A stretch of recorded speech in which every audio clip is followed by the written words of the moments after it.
It's always a privilege to stand in the pulpit for Jesus Christ. I thank Kevin for asking me to help. I'm just at my age, just a good spare tire. And for the church, and the many churches that I've had a privilege to speak in, I've never taken that for granted, because it's most important. Does anyone have in their pocket duct tape? Danny, did you bring the duct tape for me this morning? No, Jack. We came with the duct tape over your mouth.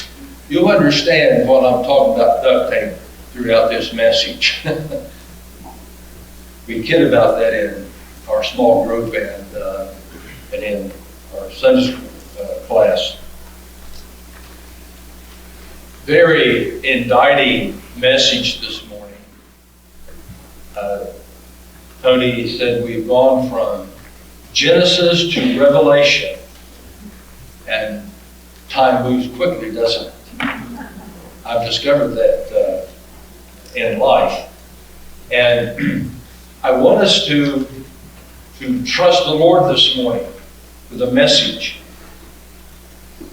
In fact, I saw the word before it ever appeared on the screen behind me and in front. The word accountability. Did you see that word this morning? You did, didn't you? Where was that word? It was on the membership, wasn't it? In fact, it was the last word of the three when it talked about the membership class, the word accountability. The word accountability isn't this size.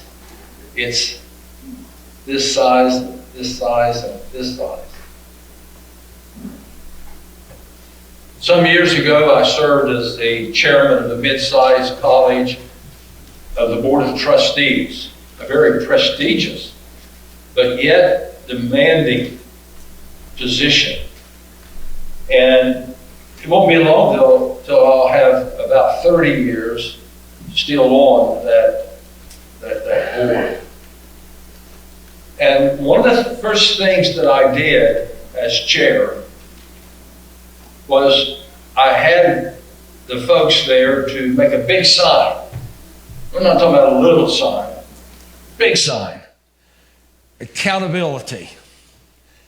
And I had them to tape it behind the chairman's chair and up high because I wanted everyone to see it. Sometimes we have to be reminded of who we are and of our responsibilities. And truly, if we believe the Word of God, if we love the Word of God, if we want the Word of God, then we're going to run into that Word and we're going to value it. We're going to appreciate it. Because Jesus is not a doom and gloom person, his salvation, but it's an uplifting encouragement. Accountability, church accountability. Wow. Biblical accountability. This is, again, a very serious indictment. The message this morning, somewhat unique for me. Very few biblical churches who wholly examines themselves. It's so easy to say, well, that church up the road, did you hear about that? Did you know about those folks in that direction? But very few biblical churches who wholly, completely examine themselves according to biblical precepts. Now that word examine is also very important, because when you go to the doctor, and I used to like to go because I never had to go. Now it's a calendar event for me. And you go to the skin doctor. If you do the whole exam, I mean, it's that little microscope or whatever that is, and they really look you over closely, and that's a good thing.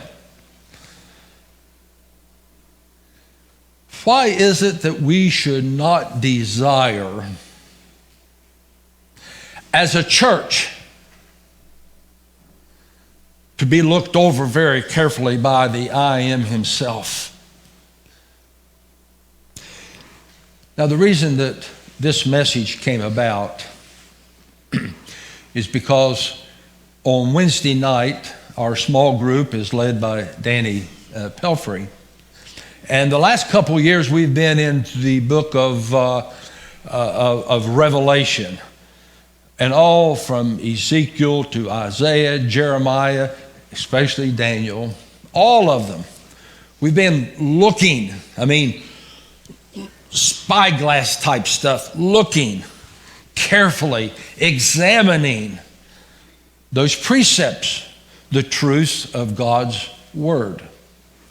And we finally are down to the finish line of the 7 churches. And one of the questions that arrives from the 7 churches is simply this: examine yourself. Now, it's easy to take the Word of God and read through the 7 churches and say, well, this means this and that means that and and all of that. But when you start applying it to yourself, I don't know if you've ever done this before, probably, because I have. You point fingers at someone.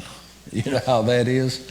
And they say, well, if you point that finger, you've got 3 or 4, pointing back at you. The question that was raised for the 7 churches as we looked into those, led by the Holy Spirit, what does it mean to our church? And I was so blessed and pleased and proud in the Lord and of the conversations that we're having, because we're looking, it's about us. How does it change, as Howard Hendricks would say, how does it change my life? And that's important, because it gives you the roadmap forward. Now, I would normally, as we do, have you to stand when I read this passage, but I want to do some work in the passage as I read, and I don't want you standing too long. But in Revelation 3, 7 through 13, if you turn there, please, it talks about this one church, which is the focus today, of the Church of Philadelphia, a city in Lydia, a Roman province. Some say in the etymology, the brotherly love and city of brotherly love and such. But here's what it says. It's a message to the faithful. And beginning in verse 7,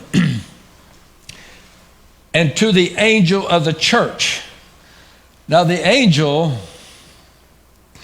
is the pastors, the shepherds, the elders, the bishops. And I like to expand that a little bit in good exegetical work, meaning translation. Those who lead. And we all lead in one way or another. Of the brothers and sisters in our church. So to the angel of the church in Philadelphia, write. Now John put this down. He who is holy, What a word. Who is true? Who has the key of David? Not leaving much out. Who opens and no one will shut? And who shuts and no one opens, says this: God is a holy, sovereign God. As Dr. Lehman Strauss, I met him once in a conference, and I said, maybe the better definition, Dr. Strauss, is this: that God answers to no one. No one. Because he's God. He's the one that organizes and plans everything out before the foundation of the world. God is, God was, and God is always. He's eternally present, the I am.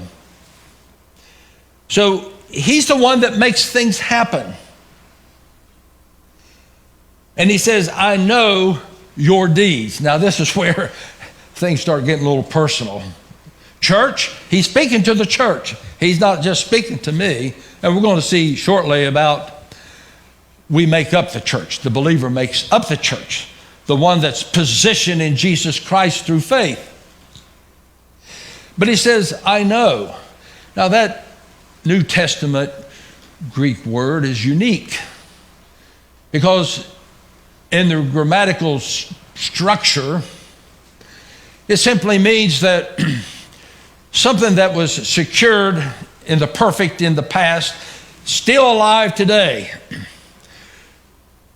God had Kenova Baptist Church in mind, his mind, before the foundation of the world. We were there, I believe, in his mind. He's eternally present. But in that verb, it's active right now. He was with us, he is with us, and he will be with us, eternally present right now.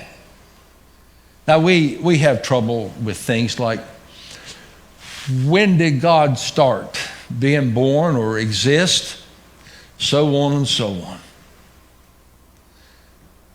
That didn't happen. He always is. That's difficult. But he says, I know your deeds. I've always known your deeds. I know all about you. Now that is the indicting concern. I know all about you. And he says, behold, I have put before you an open door which no one can shut. No one. No one. In Romans 8, 28, 37, 38, nothing shall separate us from the love of God. Not even ourself can do that. We call that eternal security. Praise God for it. Because I'm a sinner. And I sin every day. And I want to go to heaven. I don't have to worry about repenting constantly for salvation. I'm saved once and for all. So he says, I know your deeds. I have before you an open door. What a message this open door concept truth is. There's nothing can stop you from going forward. Absolutely nothing. The only thing that can stop a church from going forward is themselves. No one else. Absolutely no one else. And this door is open. And he says, because you have little power. Now, someone would take that in the negative sense. But what he's saying is that you have accomplished things. For me, as a church, you've accomplished things. And I recognize that. And he goes on and says, and have followed my word and have not denied my name. Wow. You ever go down the road and turn on the radio and you hear someone say the name Jesus? Wow. Does that not shake you a little bit? Does that not lift you up a little bit? No other name under heaven, no other name whereby that you can be saved. The name of Jesus, such a powerful name. This church was concerned about the Word of God, the Pentateuch. They were concerned about what letters they possibly had and from Paul and from oral tradition, people sharing. They were concerned about the Word of God, and they were concerned about the name of Jesus. Those are, I would think, two pretty good things to think about for a church. How many churches today will not use the name Jesus and will not use the Holy Scriptures, the Word of God, because it offends people. And people won't come when the truth is always proclaimed. So he says continuously, little power, and have followed my word, have not denied my name. Behold, I will make those of the synagogue of Satan who say they are Jews and are not, but lie. I will make them come and bow down before your feet, make them know that I have loved you. A lot of challenges out there. A lot of heretics. The churches of Asia, Thyatira and all of them, they were facing a lot of people who didn't know Jesus, loved Jesus, didn't want Jesus. They wanted their own God.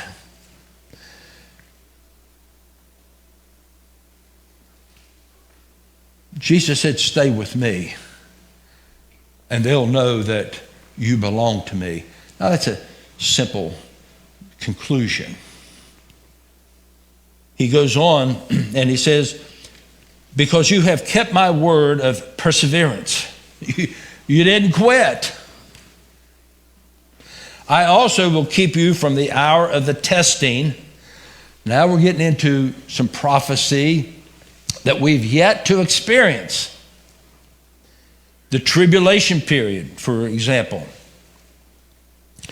The hour which is about to come upon the whole world to test those who live on the earth. And then, then he gives a promise, a prophetic promise. He says, I'm coming. The better translation is present active indicative. I'm coming. You need to know that I'm coming for you, church, because you stand for the word. You stand for my name. You're not ashamed. Even though there's challenges around you, biblical challenges of people who do not adhere to the word of God. And that creates hardship for you.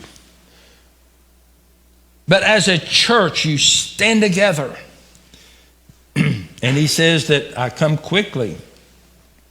Hold firmly to that which you have, and that no one will take your crown, your witness, your position that's going to be in the millennial, the position that you're going to have to honor Christ into the eternal kingdom.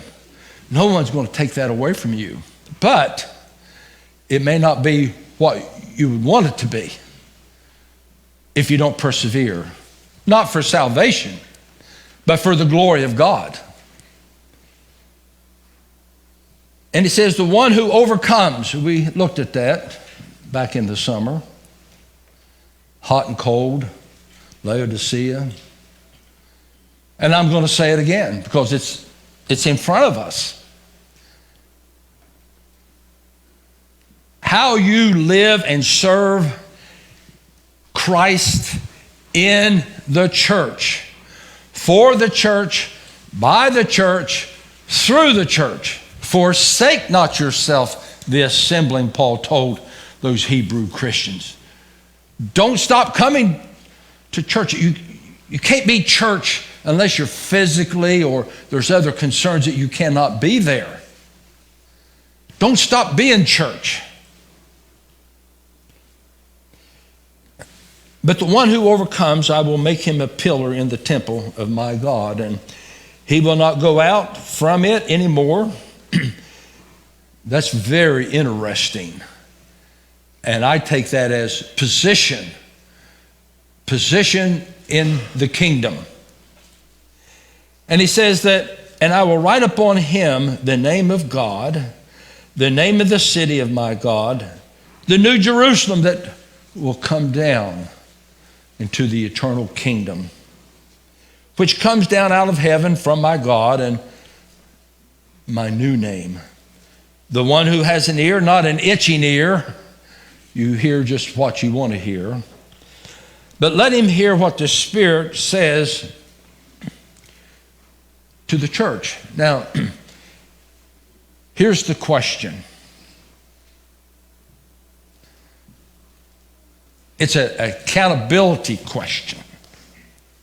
I want to go slow with this. We may not even be able to finish the message, but I want to go slow with this. It's about learning, not getting through a manuscript. As a church, at this point today, with the indictment of accountability, being held accountable, responsible, are we satisfied where we are right now? Now that's the question that we talk about on Wednesday nights. Are we satisfied? Now, that word satisfied can have a lot of little rabbit trails to it. But after you sit down and eat meat, well, it's lentils now for us. But you sit down, you eat a big dinner, and you just said, I'm well satisfied with this meal. Or all the other things that we do in life, this is very satisfying. Complacency is not a good thing.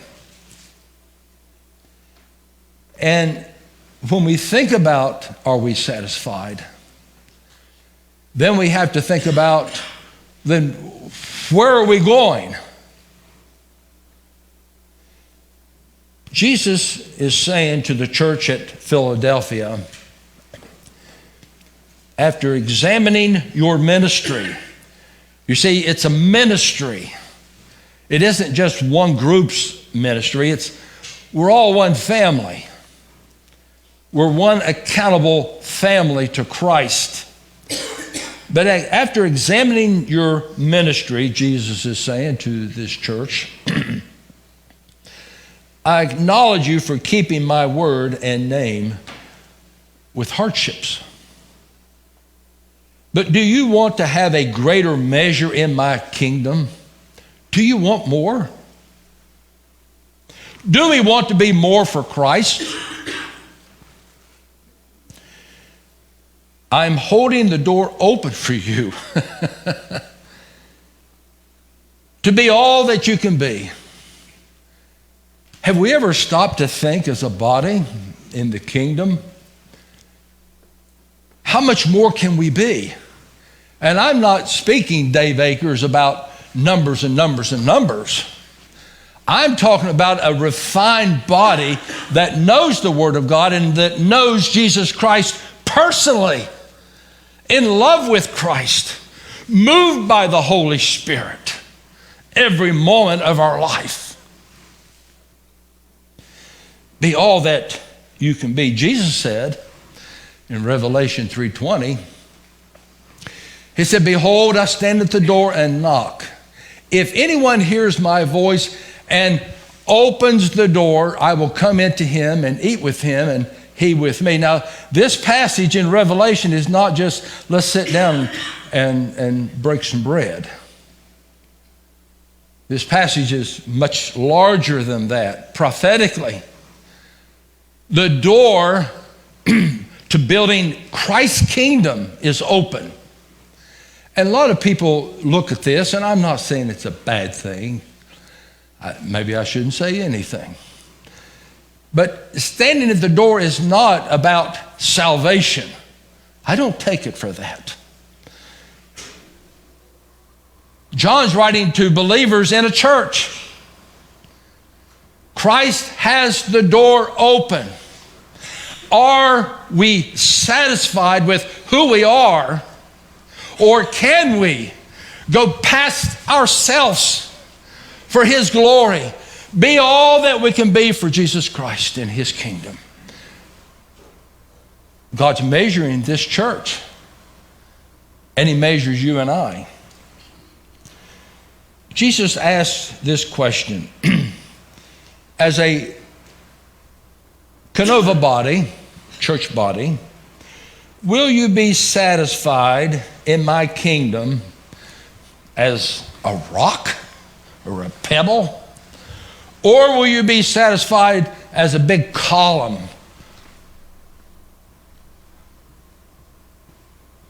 In my New Jerusalem. Now I know that's kind of hairy little stuff there to work with, but I look at it as position, service. We're going to work in the kingdom, or in the millennial, okay? So he's looking at this as the stature, the position. Jesus wants us to be all that we can be, but are we just satisfied with who we are and where we are?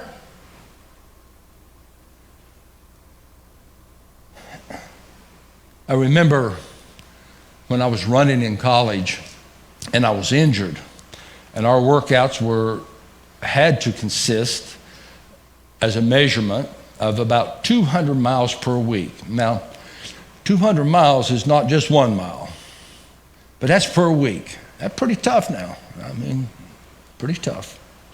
And I had an injury, and I couldn't finish the last 400 because sometimes we'd run 20 or 40 of them on top of everything else. And the coach says, well, if you can't take it, go to the dorm. And I took it, blood and all. And it was tough. My foot was damaged. But I was not going to quit. And I had before me the vision of being the best that I could. A poor boy off of Rockwood we had virtually nothing, like many of you growing up. And you know what? That's not necessarily a bad thing, is it? He said, go to the dorm. He came down later that evening, and he bandaged my wound, and he fed me. And for him, that was quite a bit because he was just tough all over. I mean, tough. No whining, no nothing. He wanted us to be the very best. I had this vision, and after coming close to a sub 4 minute 4 in the mile and All-American and all that stuff, I thought, I want to be all that I can be. And then you started getting telephone calls and people in athletic clubs wanting to prepare you to train to qualify for the Olympics. Me? But here's the thing. I was satisfied with just what I had accomplished. I had no more desire. I had a very serious emotional problem.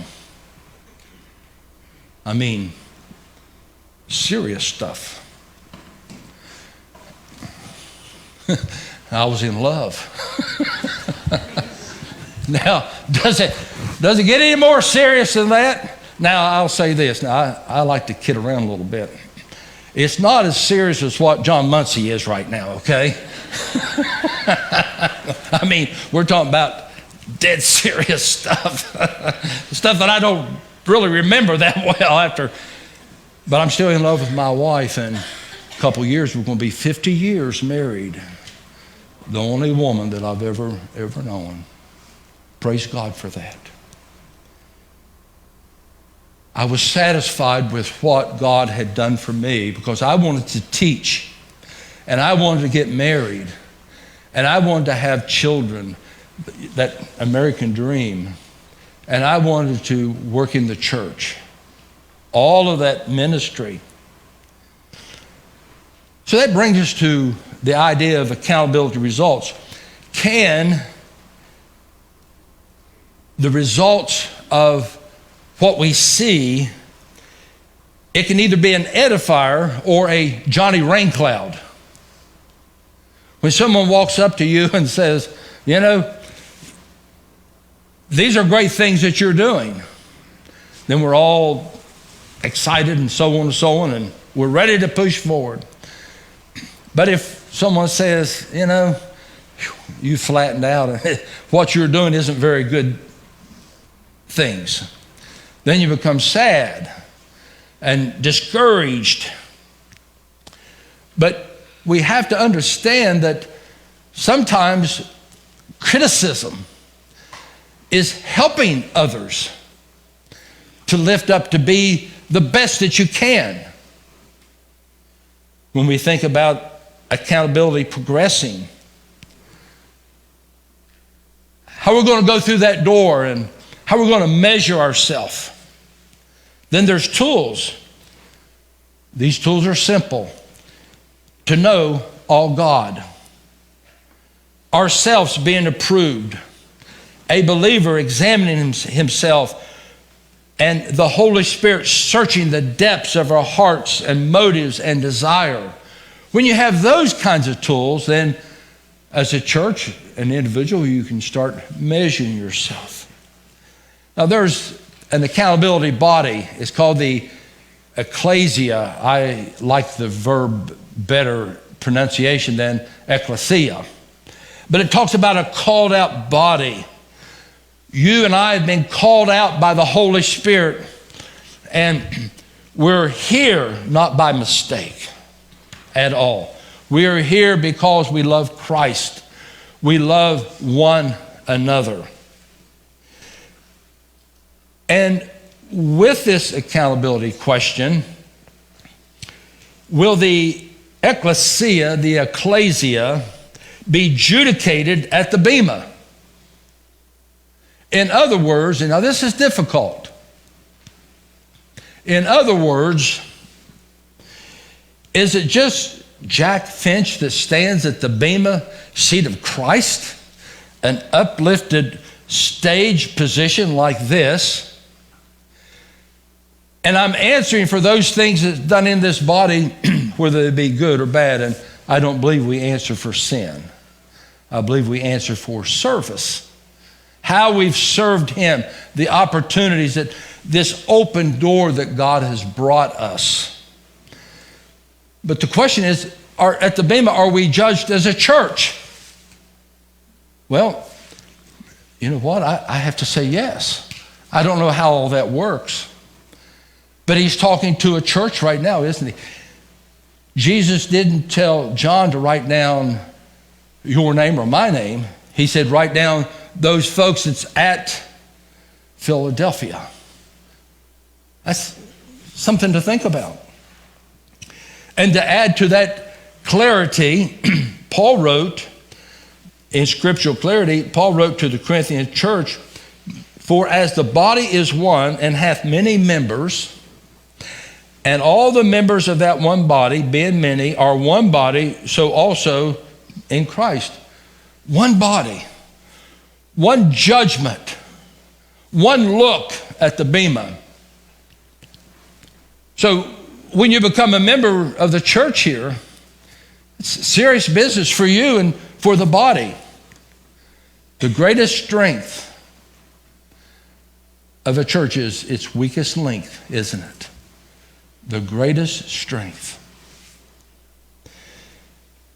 So you and I, Christian believers, are the body, and Jesus is the lead pastor. Now, we're going to take a test real quick. You have your bulletin, and you can see that, or the messenger, you can see that Ephesus is the loveless church. You can see that Smyrna is the suffering church. Pergamos is the compromising church. Thyatira is the adulterous church. Sardis is the dead church. Philadelphia is the faithful church. And Laodicea is the lukewarm church. Now take 10 seconds. Now, I've been asking people this question. I was asking it in the small group. Pastor Kevin and his family Wednesday night at the table, the dinner table before small group. Here he's sitting with his family, and here am I just take my iPad and sit in front of him, and I said, what do you think? Pick one. Well, I want you to pick one right now. What church best reflects excuse me, who we are? What church of the 7 churches do you think best reflects who we are? What do you think, Greg?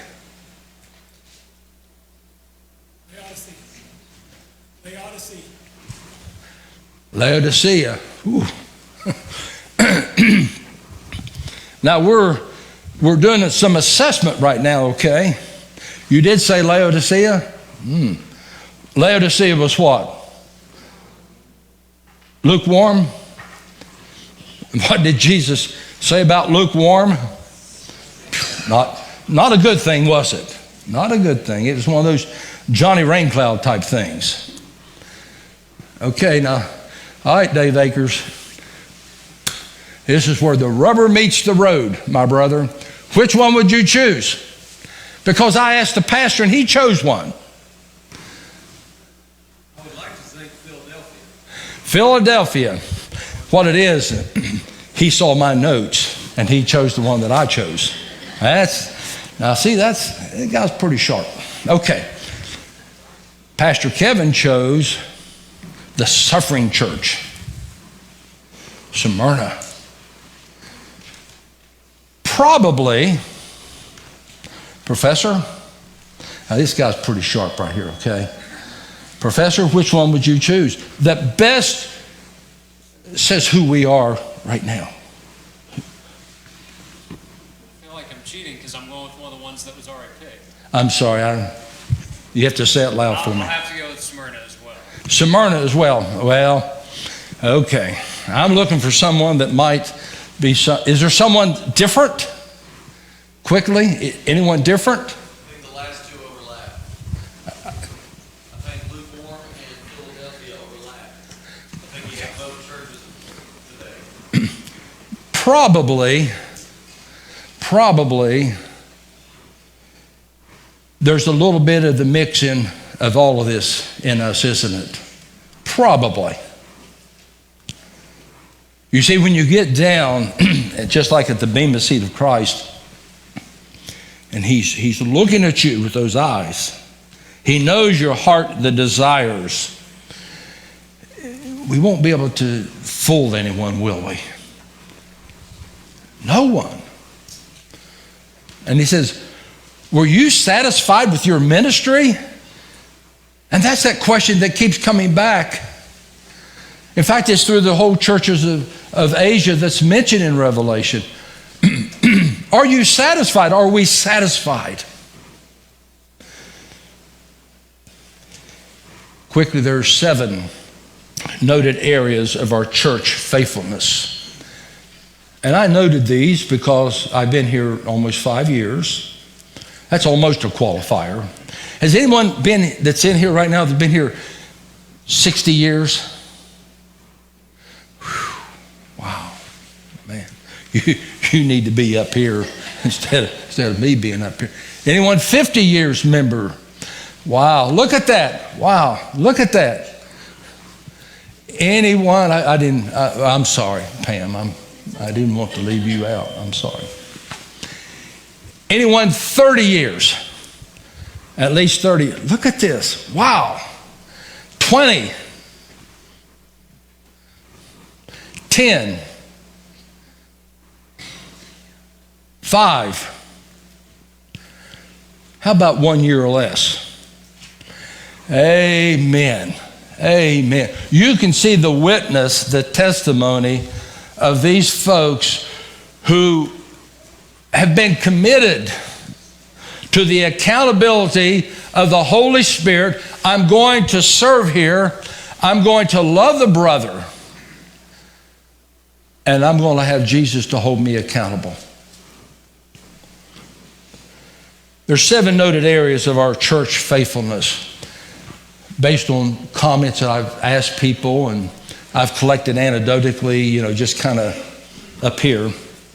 Quickly, 1, we are equipped with spiritual leadership in order. I believe that here. This body has faithful leaders.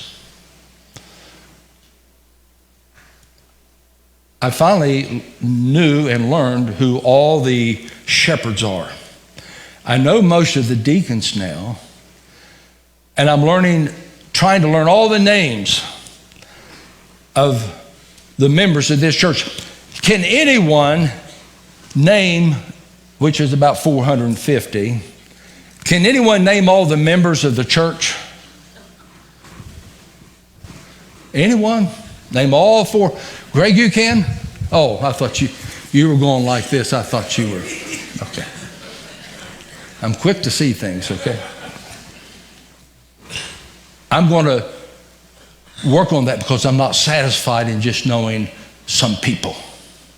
But we have strong leadership. That's an assessment. That's a truth. It's important to note that when we think of are we satisfied in leadership, and we're all leaders, a leader can only take you as far as what they are. If you're only here and you need to be here, they can only take you as far. The church has a pastor who has studied. If he hadn't been studied and trained and taught and assessed and measured, then he could only take you as far as what he is. And after a while, it just circles back around the same old stuff, like a fishbowl mentality. Secondly, we are a living body designed by Christ. This body is not a mistake. The Bible says, Paul wrote in Ephesians 2:10, we are his workmanship created in Jesus Christ for good works, which God prepared beforehand. That's that foundation, before the foundation stuff, so that we would walk in them. Thirdly, we are believers demonstrating faithfulness. The body is multi-generation. We have a lot of different groups of folks that come here. I watched Wednesday night, had the opportunity to come for dinner, and there's kids running everywhere. Amen. There's younger people in their 20s and 30s, right on up to my age, which is about 45. So, but that's wonderful. They come from this holla, that road, across the river, all different types of backgrounds and such cultures. This is a body designed by Christ, for Christ. Thirdly, we are believers demonstrating faithfulness. Fourth, we value God's word the most. This is our belief.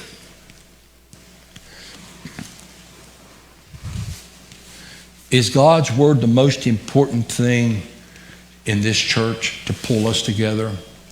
Larry, would you say yes to that? Absolutely. I would not be here if it wasn't for the word of God. In Psalms 119, 105, it says, the word is a lamp to my feet and a light to my path. It guides us. It's our meat. It's everything that we have to have. It's Christ. In the beginning was the Word, and the Word was with God, and the Word was God. We believe, number 5, that Christ and Christ alone, by faith alone. This is our Lord and Savior, salvation.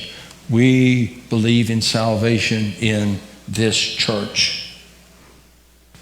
We support the gospel mission Go. This is our mission. Go and send 29% of the budget. And as Tony once said not long ago, we've never missed a payment to the missionaries. Now, this isn't Johnny Raincloud type stuff. This is uplifting. This is edifying the body. We as a body, a church. He says that you were faithful in the word. You were faithful in Jesus Christ in his name. That's who we do it in. He said to go all throughout the whole world and preach the gospel to every creature. Mark 16:15. And then number 7, in measuring ourselves, we pray for his increase. This is our cry. We are not a church satisfied with just who we are. Now, COVID put a little challenge on us, but the Lord is bringing back the purpose of this ministry. We can see it every day. In Acts 2:47, Luke says, praising God and having favor with all the people, and the Lord was adding to their number day by day those who were being saved. Those are just some of the things that we look at. And then the accountability question, we're back to it. Are we satisfied? Are we wholly measuring ourselves according to biblical truth? Community organizations, Elks clubs, and so on and so on, they do great things. Many community organizations, they do great things. But I like the prayer letter that Franklin Graham sent out. He said, we're over in Ukraine. He said, pray for us. We're sending people there to help, to witness Christ, to share Christ with those individuals. Those are the people that know God. Those are the people that I want to be around and be a part of. So again, are we satisfied? Do we want more? And only we as a church can answer that question. Tomorrow, the next day. So Jesus looks down and says, well done, thy good and faithful servant. I want to close with this thought in mind. When we think again about being satisfied, when we think about do we wholly examine ourselves, we'll leave with this one thought. Do we love one another? Do we love one another? I challenge you to know the people's names, everyone of our church body. I challenge you to love in Christ every person that's a member of this body. Because if we do it now, we'll do it in the millennial, and we'll do it in heaven, eternally with God. Know people intimately, and love people. Put your arms around them. I welcome back the group from church that had gone to Israel. Quick story. Robin had was asking a very prophetic question. So I gave her a very prophetic answer. The 10 toes. The 10 toes. I've never heard about the 10 toes. Well, I was concerned because she said, I'm going to ask one of those rabbinical leaders, guides, about the 10 toes. Now, in that country and area, people are very funny about their feet. So you have to be careful when you're talking about someone's toes and their feet. But I didn't worry because I knew Steve Wilson was there and he would take care of her. But isn't it wonderful to be inquisitive, to want to know and want to learn? Let us stand and I'm going to pray for our dismissal. Father in heaven, only you could make sense of this message this morning and give it to the folks that's here. Only you can do that. I cannot stir people's hearts. I cannot make them believe because I am a sinner myself. But we pray, Father, that this message as a body, working for you as an overcomer, that we'll persevere and we will not be satisfied with where we are just right now. But give us strength, Holy Father, to move forward. Help us, Holy Spirit, to love one another, to know one another. Help us to know, oh God, all that we can for your glory. And when we stand before you, that you'll say to this church body, ever how that is, well done, church. You did good. You honored my name. You lifted me up. Help us to understand and teach us, Holy Spirit. We ask these things in Christ's name and his name alone. And amen.